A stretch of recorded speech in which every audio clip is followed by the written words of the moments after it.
존경하는 국민 여러분, 국회의원 여러분, 긴 장마가 끝났습니다. 모두 무탈하신지요? 평안하신지요?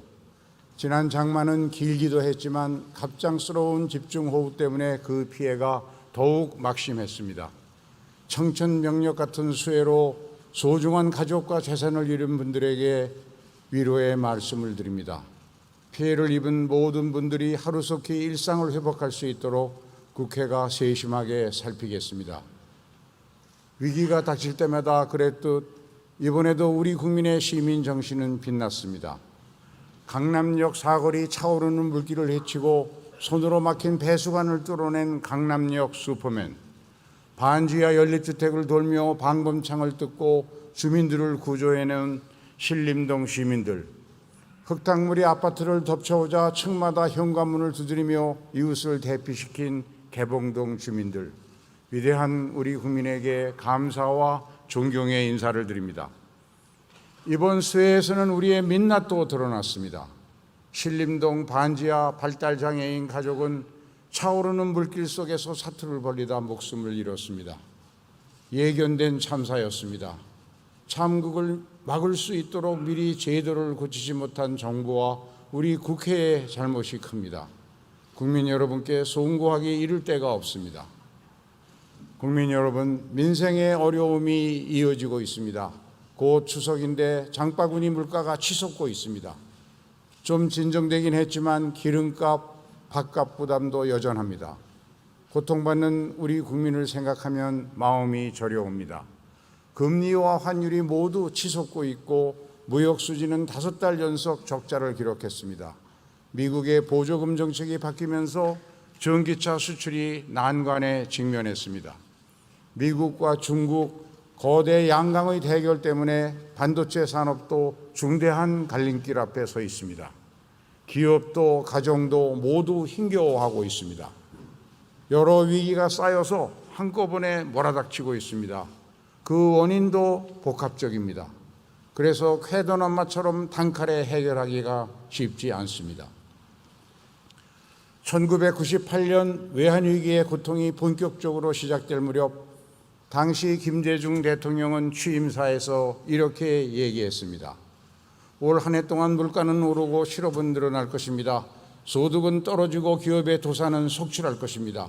잘못은 지도층들이 저질러 놓고 죄 없는 국민이 당하는 것을 생각할 때 한없는 아픔과 울분을 금할 수 없습니다.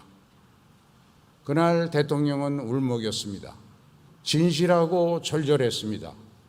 대통령의 진심이 텔레비전을 통해 전달되면서 답답하기만 했던 국민의 가슴이 뻥 뚫렸습니다. 국민과 대통령은 순식간에 한 마음이 되었습니다. 금모으기가 시작됐습니다. 세계는 경탄했고 저런 국민 저런 나라는 절대 망할 수 없다는 찬사를 보냈습니다. 우리 국민의 수준 높은 시민의식과 엄청난 저력이 세계인을 감동시킨 것입니다. 덕분에 우리는 국가 부도의 국난을 일찍 극복할 수 있었습니다. 국민의 마음을 하나로 모아내야 당면한 이 위기를 이겨낼 수 있습니다. 국민의 마음을 하나로 모아내는 것은 우리 정치 지도자들이 해야 하는 일입니다. 그것이 외환위기 국난 극복의 산교훈입니다. 지금 우리 정치 지도자들이 그렇게 하고 있는지 성찰합시다. 정치 지도자들부터 서로 협력해야 합니다. 먼저 솔선수범하고 그 다음에 국민에게 마음을 모아달라고 호소해야 합니다.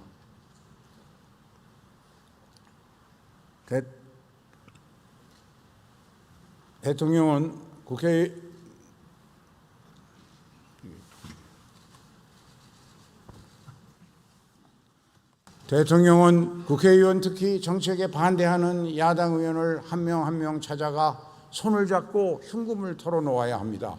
국회의원들은 유권자와 장관, 공직자들을 만나 진심을 다해 도울 일을 찾아야 합니다. 장관과 공직자들은 시민과 기업인들을 찾아가서 자기 일처럼 당면한 어려움을 해결해야 합니다. 얼마 전 윤석열 대통령을 만나 야당 의원들과 많은 대화를 나눠달라고 요청했고 대통령께서는 흔쾌히 화답하셨습니다. 이 자리에 있는 국회의원과 국무위원 여러분께서도 같은 마음으로 임해 주시기를 당부드립니다. 우리가 솔선수범해야 국민의 마음을 모아낼 수 있습니다. 금모으기처럼 또다시 우리 국민에게 희생을 요청할 수는 없는 일 아니겠습니까? 오늘부터 100일 동안 정기국회가 열립니다. 1948년 5월 31일 역사적인 재헌국회 이래 75년 만에 400번째 열리는 뜻깊은 국회입니다. 우리 국회는 6.25 전쟁 중에도 멈추지 않았습니다. 제400회 정기국회를 계기로 의회 민주주의가 한 단계 발전하는 계기를 마련할 수 있기를 기대합니다. 오늘 이 자리에는 정기국회 개회를 축하하기 위해 대법원장, 헌법재판소장, 중앙선거관리위원장 그리고 감사원장께서 참석해 주셨습니다. 고맙습니다. 함께 자리해 주신 국무총리와 국무위원 여러분께 당부의 말씀을 드리고자 합니다. 지난 7월 20일 국회는 당면한 민생 문제부터 해결하기 위해 민생경제안정특별위원회를 구성했습니다. 여야가 합의해 신속하게 유류세 인하 폭을 확대했고 점심값 밥값 부담을 덜어드리는 법안도 통과시켰습니다. 이제 여기서 한 발 더 가야 합니다. 독일 정부는 86유로 하던 대중교통 월 정기권을 한시적으로 9유로로 내렸습니다. 파격적인 조치였습니다. 뉴질랜드를 비롯한 여러 나라가 긴급하게 이런 제도를 도입했습니다. 효과는 폭발적이었습니다. 독일 국민 37%가 이 티켓을 구입했고 치솟는 기름값을 피해 많은 운전자가 대중교통을 이용하기 시작했습니다. 덕분에 휘발유 가격이 내려갔고 전체 물가도 안정적으로 관리할 수 있었습니다. 기름값 부담도 덜고 차량 이용도 줄이는 일거양득의 효과를 거두었습니다. 우리도 교통비를 직접 지원하는 제도를 도입합시다. 직접 지원 방식이 가장 빠르고 효과적입니다. 중앙정부와 지방정부가 비용을 분담하면 전국적으로 신속하게 이 제도를 도입할 수 있습니다. 필요한 재정은 약 3조 원 이내로 추산되고 있습니다. 재정당국의 적극적인 검토를 기대합니다.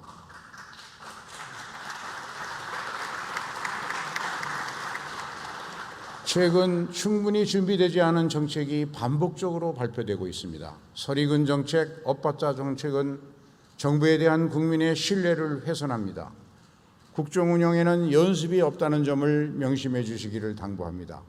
국회와도 더욱 긴밀히 협력해 주십시오.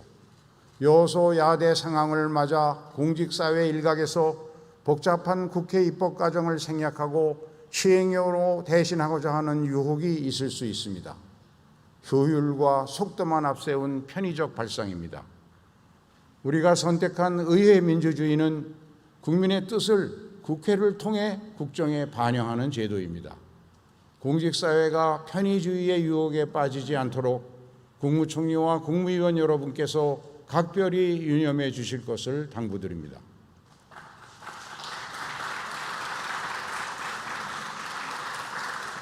존경하는 국회의원 여러분, 21대 국회 세 번째 정기국회가 시작됐습니다.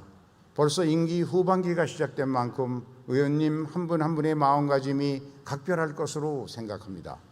여야 각 정당도 새로운 도전에 직면해 있습니다. 국민의힘은 소수 여당이 국정을 어떻게 운영하고 책임져야 하는지 아직 낯설 것입니다. 더불어민주당은 거대 야당으로서 견제와 협력을 어떻게 절도 있게 해야 되는지 생소할 것입니다. 얼마 전 윤석열 대통령께서 평산마을 경호구역을 확대했습니다. 국민 대다수가 대통령의 조치를 환영했습니다. 국회도 국민 대다수가 환영하는 소식을 더 많이, 더 자주 들려드리기 위해 노력해야 합니다. 역지사지의 정치를 해야 합니다. 국민의힘은 야당 시절 정부를 견제하기 위해 꼭 필요하다고 주장했던 사항은 무엇이었는지 살펴봅시다. 더불어민주당은 여당일 때 효과적인 국정 운영을 위해 꼭 필요하다고 강조했지만 야당이 반대해서 하지 못한 일이 무엇이었는지 되돌아봅시다. 이렇게 각자 작성한 목록을 놓고 그 가운데 국민 대다수가 동의하는 것부터 합의해서 속도감 있게 추진합시다. 인사청문 제도의 개선, 공공기관 임원 임기 조장, 국회 입법권을 무력화하는 시행령 남발의 중단, 예산 심사 절차 개선 등이 대표적인 사례가 될 수 있습니다. 특히 예산을 포함한 입법권 강화를 위해 여야가 각별히 노력해야 합니다. 사회적 갈등이 커지고 있습니다. 대립과 갈등을 해소하는 최종적인 역할은 반드시 국회의 입법으로 이루어져야 합니다. 그것이 대의민주주의의 본질입니다. 개헌에 대해서도 역발상이 필요합니다. 한 조사에 의하면 국민의 66%, 전문가의 80%, 국회의원의 93%가 개헌 필요성을 절감하고 있습니다. 정치권과 국민이 이만큼 전폭적으로 공감하는 사안도 많지 않습니다. 여소야대 상황입니다. 개헌 추진 과정을 국론 결집의 계기, 여야 협력의 전기로 삼읍시다. 상생의 개헌을 위해 여야가 합의할 수 있는 것부터 개헌을 추진합시다. 본격적인 개헌에 앞서서 재외국민 투표권 문제로 위헌 판결을 받은 국민투표법부터 고칩시다. 의원 여러분의 숙고와 결단을 요청합니다. 조만간 국회의장 직속으로 개헌자문위원회를 구성하고 공개적인 개헌 논의에 착수할 계획입니다. 국민의 마음을 하나로 모으는 계기가 될 수 있기를 기대합니다. 국회의원 여러분, 오늘부터 정기국회가 열립니다. 국민을 대신해 예산심의, 법률안 심사, 국정감사에 만전을 기해 주시기를 당부드립니다. 아울러 여야가 합의에 발족한 특별위원회 운영에도 내실을 다해 주십시오. 민생경제안정특별위원회에서는 당면한 민생위기 극복을 위해 응급조치를 준비하고 있습니다. 대중교통비 지원 방안을 비롯해서 남은 과제 해결을 위해 속도를 내주시길 당부드립니다. 정치개혁특별위원회는 국회 운영제도 전반을 개혁하는 막중한 소임을 갖고 있습니다. 법사위 체계작구 심사권 폐지 검토, 국회의장단 선출 규정 개선, 예산 결산 심사 기능 강화, 상임위원회 구성 방식 개선을 비롯해서 연동형 비례대표제 등 공직선거법의 개선, 교육감 선출 방식의 개선, 지구당 부활 검토에 이르기까지 안건 하나하나가 말할 수 없이 중요합니다. 연금개혁특별위원회와 형사사법체계개혁특별위원회 운영에도 속도를 내주십시오. 연금개혁과 사법개혁은 대한민국의 미래가 걸린 사안입니다. 충분한 국민적 합의를 이룰 수 있도록 충실히 논의해 주실 것을 당부드립니다. 정기국회 기간 행정력 낭비도 줄여야 합니다. 길국장, 길과장이라는 말이 상징하듯 정부 행정 공백의 피해는 고스란히 국민에게 돌아갑니다. 현행 국회법에는 회의 장소에 대한 제약이 없습니다. 각 상임위원회가 자체적으로 결정만 하면 얼마든지 세종시에서 회의를 열 수 있습니다. 이미 정부 세종청사 안에 국회 회의장도 운영하고 있습니다. 이번 정기국회부터 법안 소위원회만이라도 세종시에서 열 수 있도록 각 상임위원회가 결정해 주시기를 당부드립니다. 올해는 한중수교 30주년을 맞는 뜻깊은 해입니다. 한중수교 30주년을 맞아 리잔수 중국 전국인민대표대회 상무위원장을 초청해 회담하는 방안을 추진하고 있습니다. 조만간 반가운 소식이 들려오기를 기대합니다. 내년에는 한미동맹 70주년을 맞이합니다.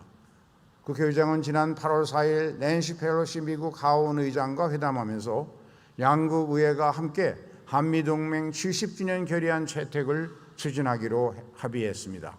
차제에 우리 국회가 한미동맹 70주년 결의안과 함께 한중수교 30주년 결의안을 채택해 주실 것을 의원 여러분께 당부드립니다. 존경하는 국민 여러분, 국무총리와 장관 그리고 국회의원 여러분, 저는 국회의장에 취임하면서 갈등으로 절망을 키우는 정치가 아니라 협력으로 새로운 희망을 만드는 정치를 하자는 말씀을 드렸습니다.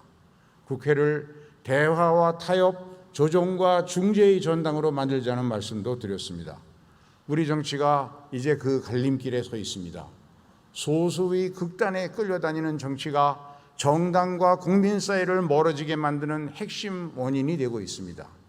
진영 정치, 팬덤 정치의 폐해를 극복해야 합니다. 국회의장단은 대화와 타협의 정치를 위해 조정과 중재의 책임을 다할 생각입니다. 이를 위해 중진협의회를 구성해 운영하고자 합니다. 여야 협상이 교착에 빠져 국회 운영에 장기간 공백이 발생할 경우 중진협의회가 원내대표의 협상을 지원하고 촉진하는 역할을 하도록 하자는 취지입니다. 중진협의회는 여야 원내대표와 정책위 의장, 중진의원, 국회의장단과 함께 해당 분야의 전문성을 가진 초대선 의원님들, 관련 상임위원장, 또 해당 국무위원들이 머리를 맞대고 함께 중재 의견을 만들 수 있을 것입니다. 관련 준비를 마치는 대로 구체적인 내용을 의원 여러분께 소상히 보고드리도록 하겠습니다. 의회 외교도 대폭 강화하고자 합니다. 여러분이 잘 알고 계시는 바와 같이 외교는 대한민국의 존망이 걸린 일입니다. 동맹 외교에 주력할 수밖에 없는 정부 외교와는 별개로 국회 차원에서 활발한 경제 통상 외교를 전개하겠습니다. 의회 외교는 부산 엑스포 유치, 방위 산업을 비롯한 경제 통상 외교에 주력하는 방안을 추진하고자 합니다. 이를 위해 국회의장 직속으로 경제 외교 자문위원회를 구성하겠습니다. 전문가의 도움을 받아 의원님들께서 활발한 외교 활동을 펼칠 수 있도록 최선을 다해 지원하겠습니다. 국민 여러분, 결실의 계절 가을입니다. 코로나19가 여전히 기승을 부리고 있지만 다음 주면 민족 최대의 명절 한가위 연휴가 시작됩니다. 가족과 함께 따뜻한 명절 맞으시길 바랍니다. 국민 여러분의 가정이 모두 평안하시기를 기원합니다. 감사합니다.